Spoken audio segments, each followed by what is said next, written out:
17 তারিখ থেকে অ্যাকাউন্টে টাকা ট্রান্সফার হবে।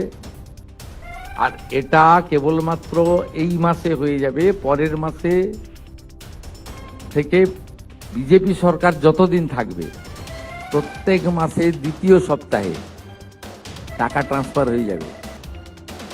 এই আবেদনকারীদের প্রত্যেকটা ভেরিফিকেশন করার কাজ চলছে।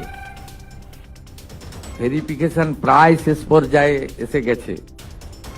17ই আগস্ট থেকে 10ই জুলাই পর্যন্ত যারা আবেদন করেছেন তাদের ভেরিফিকেশন কমপ্লিট করা যাবে, মানে 10 তারিখ পর্যন্ত এই মাসে।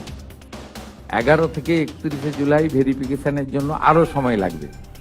কিন্তু আমরা এই মাসের 17ই আগস্ট থেকে আমরা 3000 টাকা করে ভেরিফাইড লোকেদেরকে, মহিলাদেরকে অ্যাকাউন্টে পাঠাবো।